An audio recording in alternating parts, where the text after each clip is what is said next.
Sejam muito bem-vindos a mais um vídeo da rúbrica Trate as Finanças por Tu. Hoje vamos falar sobre economia fiscal, poupança fiscal, de acordo com aquilo que é estabelecido no código do IRS. É que o código do IRS permite-nos seguir determinadas opções. Entre o dia 1 de abril até ao final do mês de junho, estamos a entregar o nosso IRS, a nossa declaração modelo 3 e os respectivos anexos conforme os nossos rendimentos. Por vezes estamos a preencher a declaração do IRS e somos confrontados com perguntas que a autoridade tributária nos coloca a nível de opções. É como se a autoridade tributária nos estabelecesse dois caminhos possíveis e nós apenas podemos seguir um deles. Obviamente que nós vamos optar pelo caminho que vai conduzir a menos imposto a pagar ou, eventualmente, a mais imposto a receber, o reembolso, no caso de termos feito ao longo do ano retenções na fonte e ou pagamentos por conta. O meu nome é Miguel Fragoso, eu sou economista e contabilista certificado, diretor-geral da Certform e formador de contabilidade, fiscalidade e finanças empresariais. Imagina-se a seguinte situação. O Pedro e a Marta divorciaram-se e têm dois filhos. Neste momento, a Marta recebe do Pedro uma pensão de alimentos. O Pedro está obrigado ao pagamento desta pensão de alimentos por sentença judicial ou por acordo homologado nos termos da lei civil. Vamos nos colocar agora na posição da Marta. A Marta vai ter que declarar à autoridade tributária o rendimento da pensão de alimentos no anexo A. A Marta vai fazer o seguinte: vai entrar na sua área das finanças, através do seu login, vai entregar a declaração e vai preencher a declaração para o ano de 2019. Eu vou colocar que se trata de uma criação de uma declaração vazia. A Marta, claro, que coloca a obtenção de uma declaração pré-preenchida, mas eu aqui estou a fazer uma simulação. Continuar. E vai abrir o anexo A, que é o anexo que é utilizado para declarar rendimentos do trabalho dependente categoria A e rendimentos de pensões e de pensões de alimentos. O quadro número 4 desta declaração é o quadro onde os rendimentos são declarados. Vamos imaginar a seguinte situação. Vamos adicionar aqui uma linha, aqui o número de contribuinte da sua entidade empregadora e a Marta teve rendimentos do trabalho dependente. Ela continua a preencher e vamos imaginar que os rendimentos do trabalho dependente foram 18.000 euros. Ela trabalha numa empresa, sua entidade patronal, e o seu rendimento bruto foi de 18.000 euros. Mas, para além disso, como já referi, ela recebe do seu ex-marido uma pensão de alimentos que é declarada com o código 405. E vamos imaginar que essa pensão de alimentos é, por exemplo, de 7.000 euros por ano. O Pedro paga 7.000 euros por ano à Marta, ou por sentença judicial ou por um acordo homologado nos termos da lei civil. A Marta passa a usufruir de rendimentos do trabalho dependente mais rendimentos de pensões. Seguidamente, a Marta é confrontada com a seguinte pergunta. Este é o tema da rúbrica de hoje. Se declarou pensões de alimentos, opta pelo seu englobamento? Sim ou não? Devo desde já dizer que colocar sim ou colocar não não é a mesma coisa. Se eu colocar sim, tenho um resultado. Se colocar não, vou ter outro resultado. E, portanto, são dois caminhos que a autoridade tributária está a permitir seguir. Eu, claro, vou optar pelo caminho que me vai gerar economia fiscal. Se a Marta colocar sim, isso significa o seguinte: a autoridade tributária vê-se obrigada a fazer a soma dos dois rendimentos, o englobamento. O rendimento do trabalho dependente ele é obrigatoriamente englobado. O rendimento de pensões pode ser ou não, porque existe aqui esta opção. Se ela quer englobar, a autoridade tributária faz assim. Para o rendimento do trabalho dependente e para o rendimento das pensões, existe uma dedução específica, que normalmente é de 4.104. É um valor que é subtraído ao rendimento que é declarado. 4.104 na categoria A e na categoria H, que são as pensões, também 4.104. E aquele rendimento que é declarado menos esta dedução específica forma o rendimento líquido de cada uma das categorias. E esses dois rendimentos líquidos são somados e formam o rendimento líquido total. Isto é que é o englobamento somatório dos dois rendimentos. E esse somatório vai ser colocado, posicionado num escalão que pode ir de 14,5% até 48%.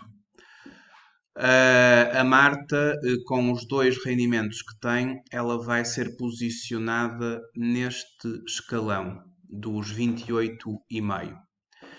E neste escalão, ela, ao somatório dos dois rendimentos líquidos, caso ela não tenha mais qualquer rendimento, ser-lhe aplicada a taxa de 28% e subtraído o valor de 1.191,23. Estou a considerar que a Marta, uma vez divorciada, está neste momento a entregar a declaração sozinha. Porque quando é entregue uma declaração em conjunto, o rendimento líquido total é dividido pelo quociente familiar 2. Mas como estou a pressupor que ela entrega sozinha, divorciou-se e entretanto continua a entregar sozinha, ela não usufrui da divisão por 2 e, portanto, o seu rendimento líquido global é imediatamente o rendimento coletável que se posiciona num destes escalões, aplica-se a taxa, subtrai-se a parcela a bater e forma-se a chamada coleta. Evidentemente que já entendemos que somar os dois rendimentos líquidos, não é? Subtraindo 4.104 a cada um, este rendimento da categoria das pensões vai aumentar eventualmente até o escalão a que a Marta está sujeita, ou pelo menos no seu conjunto vão estar sujeitos a 28,5. A Marta tem outra opção. Não. Pensões de alimentos. Opta pelo seu englobamento? Não. Então, se a Marta colocar aqui o não, isto significa o seguinte: significa que o trabalho dependente, que no caso dos residentes é um rendimento de englobamento obrigatório, estes 18.000 menos os 4.104 formam um rendimento líquido. Eles são efetivamente posicionados nesta tabela. Mas, como ela optou por não englobar o rendimento de pensões, O rendimento líquido das pensões de alimentos já não são somados ao trabalho dependente, são isolados e sobre o valor é aplicada a taxa especial do artigo 72. Isto é que é não englobar um rendimento. É forçar a autoridade tributária a, para aquele rendimento em que existe essa opção, aplicar as taxas especiais do artigo 72, que no caso das pensões de alimentos, o seu número 9, determina que as pensões de alimentos, quando enquadráveis no artigo 83A, ou seja, quando por sentença judicial ou por acordo homologado, são tributadas autonomamente à taxa de 20%. Assim, o rendimento líquido das pensões vão pagar apenas 20% e não vão ser submetidas àquelas taxas gerais que vimos que são aplicadas aos rendimentos objeto de englobamento. É uma questão da Marta ponderar, mas, evidentemente, que o não englobamento do rendimento de pensões de alimentos, no caso concreto, parece-me mais favorável. Mas o ideal é nós fazermos o seguinte. Quando nós estivermos a preencher a nossa declaração de IRS e se formos confrontados com situações de opção, vamos utilizar o simulador disponibilizado no Portal das Finanças e vamos optar pela via que vai conduzir a mais imposto a receber ou, eventualmente, a menos imposto a pagar. Então, o meu conselho é o seguinte: preencha a declaração modelo 3 toda. Faça uma opção. Não entregue a declaração modelo 3 de imediato.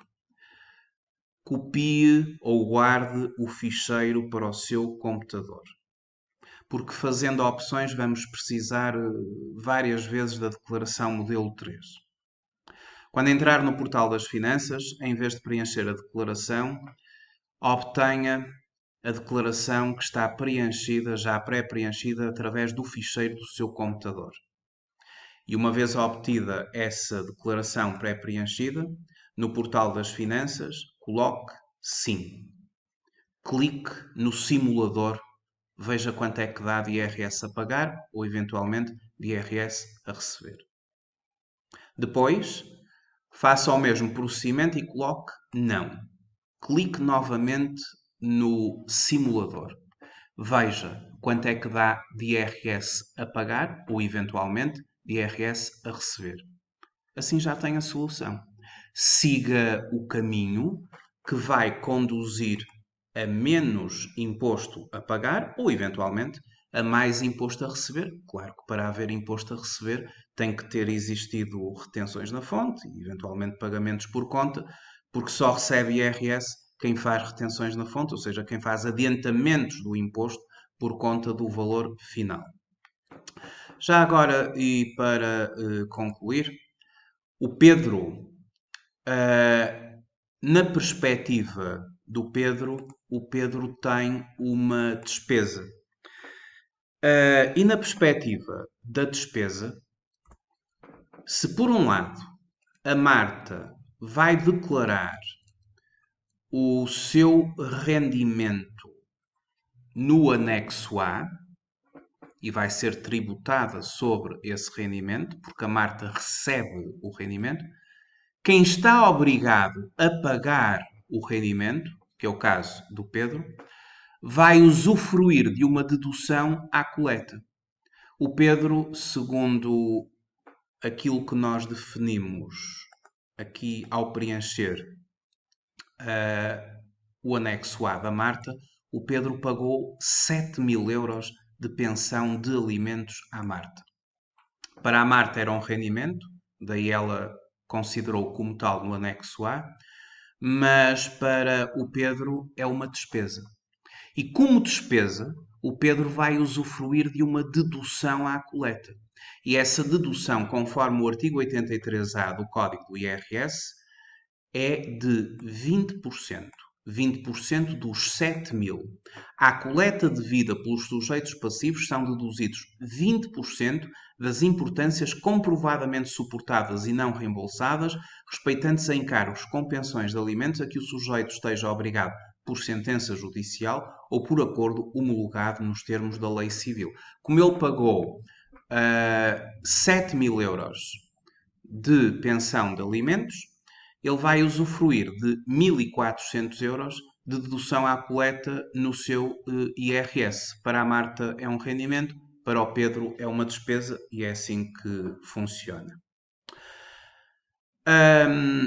Espero ter sido claro nesta explicação.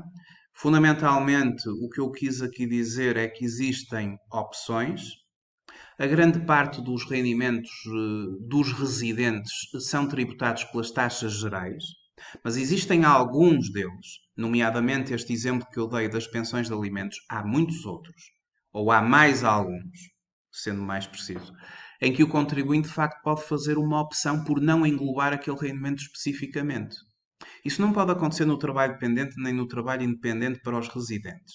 Mas noutro tipo de rendimentos, especialmente, por exemplo, na categoria F e na categoria G das mais-valias e também na categoria E dos capitais, existe opções por não englobar. E quando não é englobado, esse rendimento é separado, não está sujeito àquelas taxas ou àqueles escalões do artigo 68 e passa a ser tributado ou por taxa liberatória do artigo 71, ou no caso como foi as pensões de alimentos, a taxa especial do artigo 72 e ficou sujeito a 20%. Aconselho sempre, obviamente, ao simulador, porque de facto o simulador é a nossa melhor referência para quem não tem um grande conhecimento sobre estas matérias. Eu aconselho a simular e a seguir o caminho que lhe vai conduzir a uma maior economia fiscal. A Certform é uma entidade certificada em 13 áreas de formação profissional. Nós somos especialistas na área das ciências empresariais, onde dispomos de um leque muito abrangente de cursos. Eu aconselho vivamente a todos aqueles que querem obter conhecimentos práticos, objetivos e pragmáticos na área da fiscalidade, ao curso prático de gestão fiscal IRS, TSU, IRC, IVA.